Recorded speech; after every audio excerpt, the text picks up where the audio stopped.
ਇੱਕ ਮੰਦਰ ਦੇ ਵਿੱਚ ਲੁੱਟ ਕਰਦਾ ਤਾਂ ਦੇਖਦਾ ਕਿ ਇੱਕ ਮਾਤਾ ਦੀ ਅੱਖ ਦੇ ਵਿੱਚੋਂ ਸੂਰਜ ਦੀ ਚਮਕ ਵਾਂਗ ਰੌਸ਼ਨੀ ਆ ਰਹੀ ਆ। ਮੁਗਲਾਂ ਕੋਲ ਵੀ ਰਿਹਾ, ਸਿੱਖਾਂ ਕੋਲ ਵੀ ਰਿਹਾ ਤੇ ਉਸ ਤੋਂ ਬਾਅਦ ਬ੍ਰਿਟਿਸ਼ ਦੇ ਕੋਲ ਚਲਾ ਗਿਆ। ਤੁਸੀਂ ਸਮਝ ਹੀ ਗਏ ਹੋਵੋਗੇ ਕਿ ਅਸੀਂ ਗੱਲ ਕਰ ਰਹੇ ਹਾਂ ਕੋਹਿਨੂਰ ਦੀ।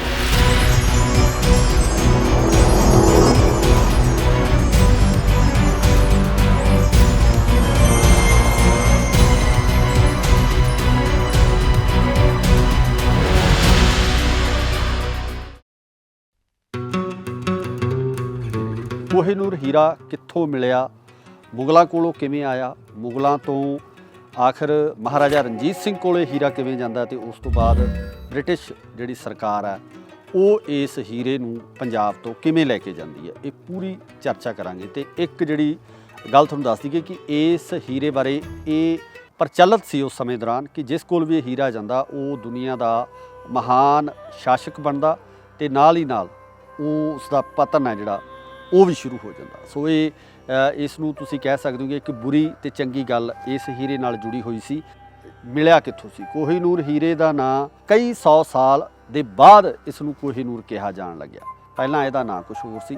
ਸਾਰੀਆਂ ਚਰਚਾਵਾਂ ਕਰਦੇ ਹਾਂ। ਕੋਹਿਨੂਰ ਹੀਰਾ ਅੱਜ ਤੋਂ ਲਗਭਗ 5000 ਸਾਲ ਪਹਿਲਾਂ ਗੋਲਕੁੰਡਾ ਤੋਂ ਮਿਲਿਆ ਸੀ, ਜਿਹੜਾ ਕਿ ਆਂਧਰਾ ਪ੍ਰਦੇਸ਼ ਅੱਜ ਕੱਲ੍ਹ ਤੇਲੰਗਾਨਾ ਦੇ ਵਿੱਚ ਸਥਿਤ ਹੈ। ਤੇ ਜਦੋਂ ਇਹ ਹੀਰਾ ਮਿਲਿਆ ਸੀ ਤਾਂ ਉੱਥੋਂ ਦੇ ਸ਼ਾਸਕ ਵੱਲੋਂ ਇਸ ਹੀਰੇ ਨੂੰ ਭੱਦਰਕਾਲੀ ਮਾਤਾ ਨੂੰ ਸਮਰਪਿਤ ਕਰਤੇ ਸੀ। ਭੱਦਰਕਾਲੀ ਮਾਤਾ ਦੀ ਖੱਬੀ ਅੱਖ ਦੇ ਵਿੱਚ ਇਸ ਹੀਰੇ ਨੂੰ ਜੜ ਦਿੱਤਾ ਗਿਆ ਸੀ। ਉਸ ਤੋਂ ਬਾਅਦ ਜਿਵੇਂ ਕਿ ਭਾਰਤ ਦੇ ਵਿੱਚ ਬਹੁਤ ਸਾਰੀਆਂ ਲੁੱਟਾਂ ਹੋਈਆਂ, ਖੋਹਾਂ ਹੋਈਆਂ, ਮੰਦਰਾਂ ਨੂੰ ਲੁੱਟਿਆ ਗਿਆ ਤਾਂ ਉਸ ਸਮੇਂ ਦਾ ਅਲਾਊਦੀਨ ਖਿਲਜੀ ਤੇ ਉਸ ਦਾ ਕਮਾਂਡਰ ਸੀ ਮਲਿਕ ਕਫੂਰ, ਉਸ ਵੱਲੋਂ ਜਦੋਂ ਲੁੱਟ ਖੋਹ ਕੀਤੀ ਜਾਂਦੀ ਹੈ ਤਾਂ ਇੱਕ ਮੰਦਰ ਦੇ ਵਿੱਚ ਲੁੱਟ ਕਰਦਾ ਤਾਂ ਦੇਖਦਾ ਕਿ ਇੱਕ ਮਾਤਾ ਦੀ ਅੱਖ ਦੇ ਵਿੱਚੋਂ ਸੂਰਜ ਦੀ ਚਮਕ ਵਾਂਗ ਰੌਸ਼ਨੀ ਆ ਰਹੀ ਆ ਤਾਂ ਉਹ ਇਸ ਹੀਰੇ ਨੂੰ ਉਸ ਅੱਖ ਦੇ ਵਿੱਚੋਂ ਕੱਢ ਕੇ ਜਿਹੜਾ ਲੈ ਜਾਂਦਾ। ਤੇ ਜਿਵੇਂ ਹੀ ਖਿਲਜੀ ਕੋਲੇ ਹੀਰਾ ਇਹ ਜਾਂਦਾ ਤਾਂ ਬਹੁਤ ਜੰਗਾਂ ਯੁੱਧਾਂ 'ਚ ਰੁੱਝ ਜਾਂਦਾ, ਬਹੁਤ ਸਾਰੀਆਂ ਜਿੱਤਾਂ ਪ੍ਰਾਪਤ ਕਰਦਾ ਤੇ ਆਖਿਰ 6 ਸਾਲ ਬਾਅਦ ਉਸ ਦੇ ਹੀ ਕੁਝ ਸਾਥੀਆਂ ਵੱਲੋਂ ਜਿਹੜਾ ਕਤਲ ਹੈ ਉਹ ਕਰ ਦਿੱਤਾ ਜਾਂਦਾ।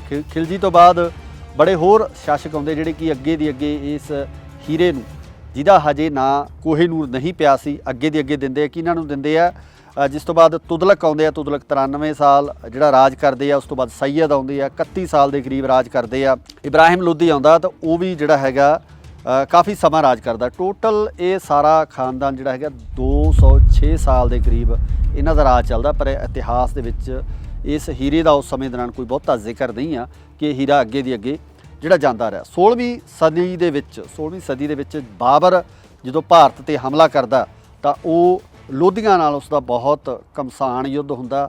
ਪਾਣੀਪਤ ਦੀ ਲੜਾਈ ਅਸੀਂ ਅਕਸਰ ਇਤਿਹਾਸ ਦੀਆਂ ਕਿਤਾਬਾਂ ਦੇ ਵਿੱਚ ਪੜ੍ਹਦੇ ਹਾਂ। ਪਾਣੀਪਤ ਦੀ ਉਸ ਲੜਾਈ ਦੇ ਵਿੱਚ ਜਿਹੜਾ ਬਾਬਰ ਹੈ ਉਹ ਲੋਧੀਆਂ ਨੂੰ ਹਰਾ ਦਿੰਦਾ ਤਾਂ ਉਦੋਂ ਹੀ ਜਿਹੜਾ ਇਹ ਹੀਰਾ ਉਹਨਾਂ ਕੋਲ ਆਉਂਦਾ ਤੇ ਇੱਕ ਵਿਸ਼ਾਲ ਸਲਤਨਤ ਹੈ ਜਿਹੜੀ ਉਹ ਮੁਗਲ ਸਾਮਰਾਜ ਦੀ ਜਿਹੜੀ ਖੜੀ ਹੁੰਦੀ ਹੈ। ਤੇ ਇਸ ਹੀਰੇ ਨੂੰ ਇੱਥੇ ਇੱਕ ਨਾਮ ਮਿਲਦਾ, ਕੋਹਿਨੂਰ ਨਹੀਂ, ਬਾਬਰ ਕਾ ਹੀਰਾ। ਬਾਬਰ ਕਾ ਹੀਰਾ ਕਹਿ ਕੇ ਇਹਨੂੰ ਸੰਬੋਧਨ ਕੀਤਾ ਜਾਂਦਾ ਤੇ ਇਹ ਹੀਰਾ ਜਿਹੜਾ ਬਾਬਰ ਦੇ ਨਾਮ ਨਾਲ ਮਸ਼ਹੂਰ ਹੋ ਜਾਂਦਾ। ਬਾਬਰ ਦੀ ਮੌਤ ਤੋਂ ਬਾਅਦ ਇਹ ਹੀਰਾ ਹਮਾਯੂ ਕੋਲ ਜਾਂਦਾ, ਉਸ ਤੋਂ ਬਾਅਦ ਸ਼ੇਰ ਸ਼ਾਹ ਸੂਰੀ ਕੋਲ ਜਾਂਦਾ। ਜਦੋਂ ਸ਼ੇਰ ਸ਼ਾਹ ਸੂਰੀ ਜਿਹੜਾ ਹੈਗਾ ਉਸ ਦੇ ਕੋਲੇ ਹੀਰਾ ਜਾਂਦਾ ਤਾਂ ਉਹ ਇੱਕ ਜੰਗ ਦੇ ਵਿੱਚ ਹਾਰ ਜਾਂਦਾ ਤੇ ਉਸ ਤੋਂ ਬਾਅਦ ਈਰਾਨ ਵੱਲ ਜਦੋਂ ਭੱਜਦਾ ਤਾਂ ਉਹ ਇਹ ਹੀਰਾ ਆਪਣੇ ਈਰਾਨੀ ਦੋਸਤ ਨੂੰ ਗਿਫਟ ਦੇ ਰੂਪ ਦੇ ਵਿੱਚ, ਭੇਟਾ ਦੇ ਰੂਪ ਦੇ ਵਿੱਚ ਹੀਰਾ ਦੇ ਦਿੰਦਾ ਉਸ ਦੀ ਮਦਦ ਕਰਨ ਦੇ ਬਹਾਨੇ। ਉਸ ਦਾ ਮਦਦ ਉਹ ਕਰਦਾ ਤੇ ਉਹ ਹੀਰਾ ਜਿਹੜਾ ਪਹਿਲੀ ਵਾਰ ਆ ਭਾਰਤ ਤੋਂ ਬਾਹਰ ਜਿਹੜਾ ਜਾਂਦਾ। ਤੇ ਇਹ ਈਰਾਨ ਦਾ ਜੋ ਰਾਜਾ ਹੁੰਦਾ, ਜੋ ਸ਼ਾਸਕ ਹੁੰਦਾ, ਇਹ ਆਪਣੇ ਅੱਗੇ ਕਿਸੇ ਦੋਸਤ ਨੂੰ ਜਿਹਦੇ ਨਾਲ ਇਹ ਭਾਰਤ ਦੇ ਵਿੱਚ ਵਪਾਰ ਕਰਨਾ ਚਾਹੁੰਦਾ, ਸੰਧੀ ਕਰਨਾ ਚਾਹੁੰਦਾ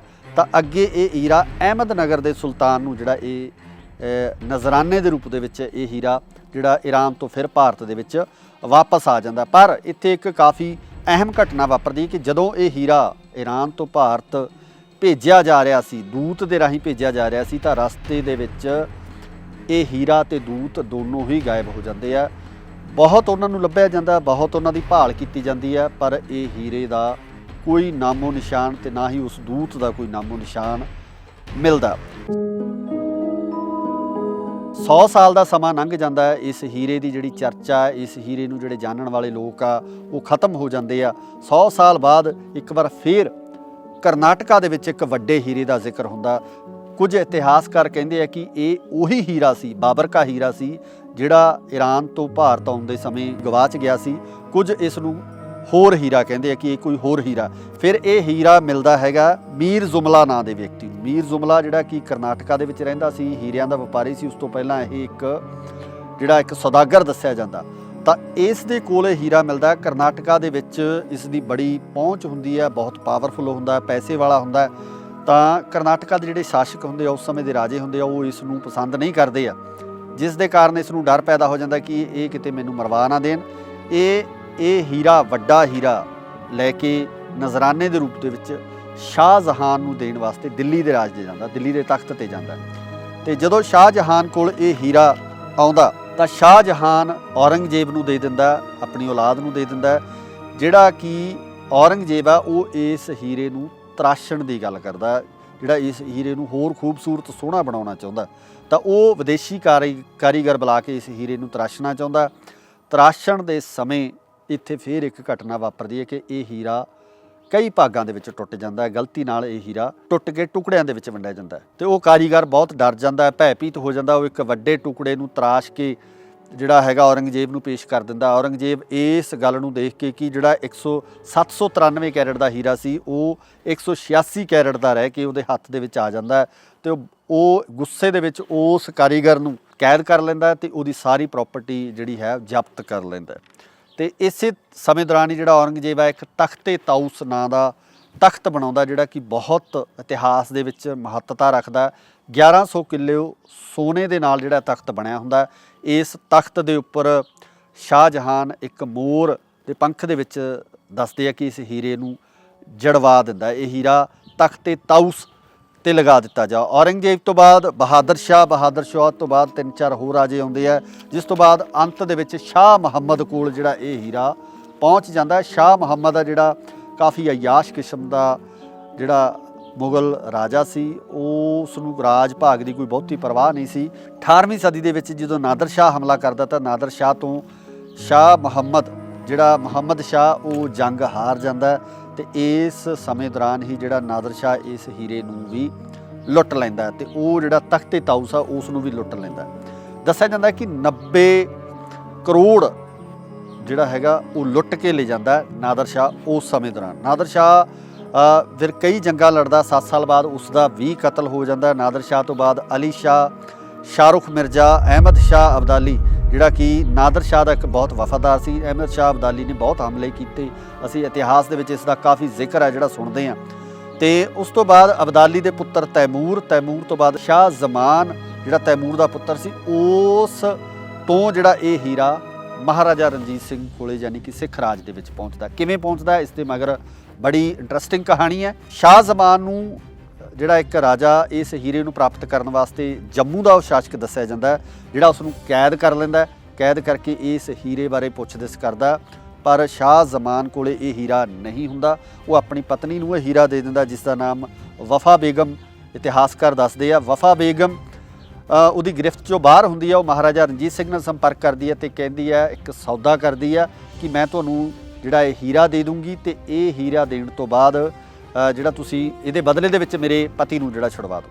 ਮਹਾਰਾਜਾ ਰਣਜੀਤ ਸਿੰਘ ਜੀ ਇਹ ਸਿੰਘਾਂ ਨਾਲ ਗੁਰਮਤਾ ਕਰਨ ਤੋਂ ਬਾਅਦ ਸ਼ਾਹ ਜ਼ਮਾਨ ਨੂੰ ਉਸ ਜੰਮੂ ਦੇ ਰਾਜੇ ਦੀ ਕੈਦ 'ਚੋਂ ਛੁਡਾਉਂਦੇ ਆ ਤੇ ਪਰ ਕੈਦ 'ਚੋਂ ਛੁੱਟਣ ਤੋਂ ਬਾਅਦ ਇਹ ਦੋਵੇਂ ਮੀਆਂ ਬੀਬੀ ਧੋਖਾ ਕਰਦੇ ਆ। ਮਹਾਰਾਜਾ ਰਣਜੀਤ ਸਿੰਘ ਨੂੰ ਹੀਰਾ ਦੇਣ ਤੋਂ ਮਨਾ ਕਰ ਦਿੰਦੇ ਆ, ਨਕਲੀ ਹੀਰਾ ਫੜਾ ਦਿੰਦੇ ਆ ਤੇ ਆਪਣੀ ਵਾਹ ਜਾਂਦੀ ਨਾ ਦੇਖ ਅੰਤ ਦੇ ਵਿੱਚ ਇਹਨਾਂ ਨੂੰ ਇਹ ਹੀਰਾ ਯਾਨੀ ਕਿ ਕੋਹਿਨੂਰ ਹੀਰਾ ਮਹਾਰਾਜਾ ਰਣਜੀਤ ਸਿੰਘ ਨੂੰ ਸੌਂਪਣਾ ਪੈਂਦਾ। ਮਹਾਰਾਜਾ ਰਣਜੀਤ ਸਿੰਘ ਕੋਲ ਇਹ ਹੀਰਾ ਕਾਫੀ ਟਾਈਮ ਰਹਿੰਦਾ। ਉਸ ਤੋਂ ਬਾਅਦ ਕਾਫੀ ਵਿਸ਼ਾਲ ਸਾਮਰਾਜ ਹੋ ਜਾਂਦਾ। ਖਾਲਸਾ ਰਾਜ ਦੀਆਂ ਹੱਦਾਂ ਬਹੁਤ ਦੂਰ ਦੂਰ ਤੱਕ ਵੱਜ ਜਾਂਦੀਆਂ।